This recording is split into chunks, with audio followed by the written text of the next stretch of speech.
Hello guys, what is आप, my name is Pradeep Kumar. आज के इस वीडियो में बात करने वाले हैं गेट एग्ज़ाम के बारे में। गेट एग्ज़ाम जो होता है graduate aptitude test for engineering, इस एग्ज़ाम से इंजीनियर्स की लाइफ चेंज हो रही है। जो कॉलेजेस टायर 3 कॉलेजेस होते हैं या ऐसे कॉलेजेस जहाँ पे प्लेसमेंट्स नहीं हैं, तो ये ऐसा एग्ज़ाम वहाँ पे प्रूव होता है जो उनकी लाइफ चेंज कर सकता है। तो ये भी एक रास्ता होता है, और भी कई तरीके होते हैं। वो अगर आप टायर 3 में हैं, आप ऐसे कॉलेज में जहाँ प्लेसमेंट नहीं है, तो वहाँ से प्लेसमेंट लाने के तरीके, तो GATE exam is one of those exam जो आपकी लाइफ चेंज कर सकता है। तो आज इस वीडियो में हम बात करने वाले हैं इस एग्ज़ाम के बारे में। एलिजिबिलिटी क्राइटेरिया क्या है, इस एग्ज़ाम का डिसएडवांटेज क्या है, एडवांटेजेस क्या हैं और पर्क्स क्या हैं। मैं इस वीडियो के अंदर आपको उन लोगों के बारे में बताऊंगा जिनकी लाइफ इस एग्ज़ाम ने चेंज की है। मैं आपको उन लोगों से मिलाऊंगा, उन लोगों के बारे में बताऊंगा जिनकी लाइफ इस एग्ज़ाम ने बर्बाद भी की है। तो इस वीडियो के अंदर हम वही सब जानने की कोशिश करेंगे। तो चलिए इस वीडियो को शुरू करते हैं।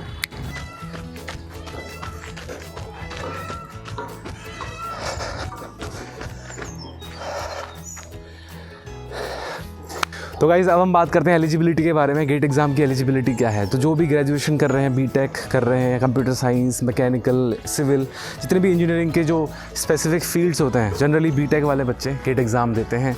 क्यों देते हैं उसका रीज़न हमने डिस्कस किया है। एंड वही लोग एलिजिबल होते हैं इस एग्ज़ाम के अंदर जो अपने 3rd ईयर में हैं या 4th ईयर में हैं, क्योंकि नए पैटर्न के हिसाब से या तो आप 3rd ईयर में हैं या 4th ईयर में हैं, तो वो लोग आप एलिजिबल होते हैं इस एग्ज़ाम के अंदर। बाकी अगर कोई जैसे पास आउट भी हो जाते हैं तो ड्रॉपिंग के बाद भी आपके पास चांस होता है। तो तकरीबन 30 साल तक आप गेट एग्ज़ाम दे सकते हो।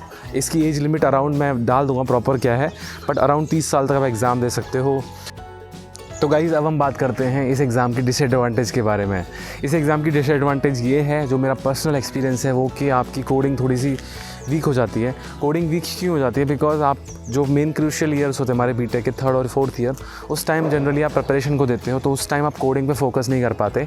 आप थियोरेटिकल सब्जेक्ट पढ़ रहे होते हो। आप जो भी हमारी थियोरेटिकल कंप्यूटर साइंस के फंडामेंटल सब्जेक्ट्स हैं, like DBMS, computer networks, TOC, compiler, ठीक है, और आपके algorithms, data structures and algorithms, तो ये सारे सब्जेक्ट्स जब आप पढ़ रहे होते हो तो you kind of miss out on those coding things. तो इसमें मेरे को एक कहानी याद आती है अपने दोस्त की। मैं एक बार लाइब्रेरी में बैठा था, अपनी पढ़ाई कर रहा था गेट की, एंड मेरा दोस्त साइड में कोडिंग कर रहा था। तो मुझे काफ़ी बेकार फीलिंग आ रही थी कि यार मैं क्या ये ट्रेडिशनल मेथड रफ़ कॉपी लेके प्रैक्टिस कर रहा हूँ और लैपटॉप पे मैं प्रॉपर चीज़ें नहीं कर पा रहा। तो वो सारी चीज़ें होती हैं। तो जनरली इससे नुकसान यही होता है, थोड़ा सा आपको लगता है कि अगर आपसे गेट एग्ज़ाम नहीं हुआ तो आपका 1 साल काइंड ऑफ बर्बाद हो जाता है। आपको कोडिंग दोबारा से सीखनी पड़ती है, तो उतने आप सफिशिएंट नहीं होते कोडिंग के अंदर, राइट? ठीक है, ये हमारे सब्सक्राइबर से चिल्ला रहे हैं। ओके, तो ये एक डिसएडवांटेज है कि आप कोडिंग पे थोड़ा मिस आउट करते हो। दूसरी चीज़ जो होती है हमारी, हाय तो अब हम बात करने वाले हैं जो दूसरी डिसएडवांटेज है इस एग्ज़ाम की, वो है कि आपका एक टाइम और पैसा काफ़ी इन्वेस्ट होता है इसके अंदर। तकरीबन 1 साल का आपको टाइम देना पड़ता है।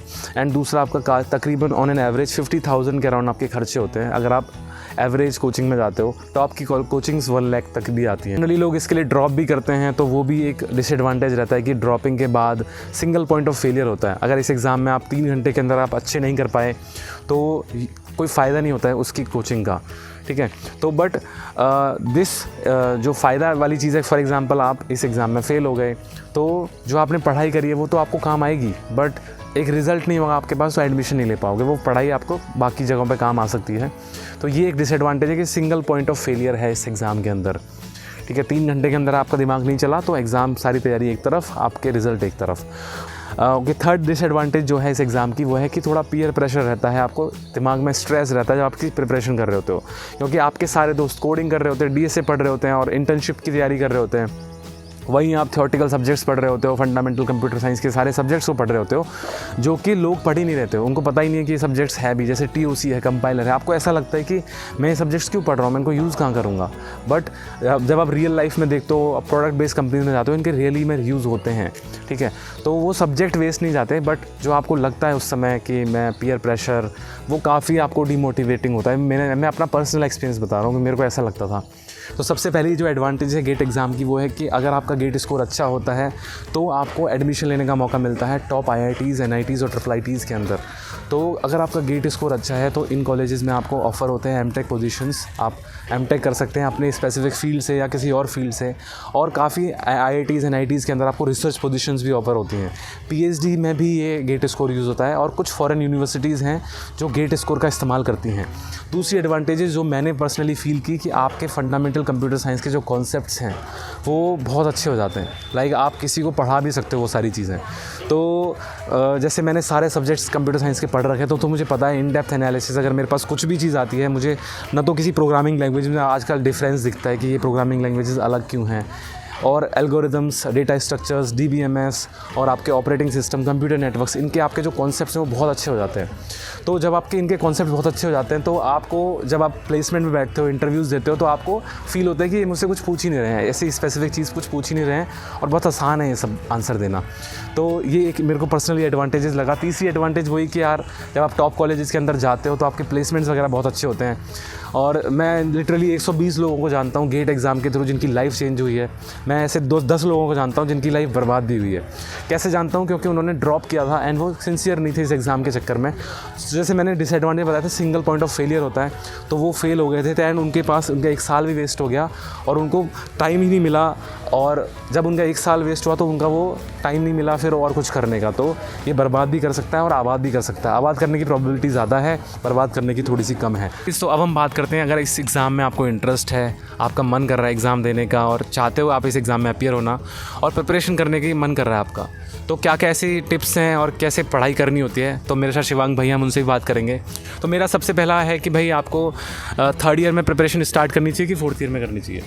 जितनी जल्दी हो सके उतनी जल्दी करनी चाहिए। जैसे आजकल तो क्या हो गया कि 3rd ईयर में भी गेट हो रहा है, 4th ईयर में भी हो रहा है, तो जनरली आप अगर 3rd ईयर में हो रहा है तो 2nd ईयर में भी कर दो स्टार्ट। हाँ, 2nd ईयर से भी कर सकते हो आप।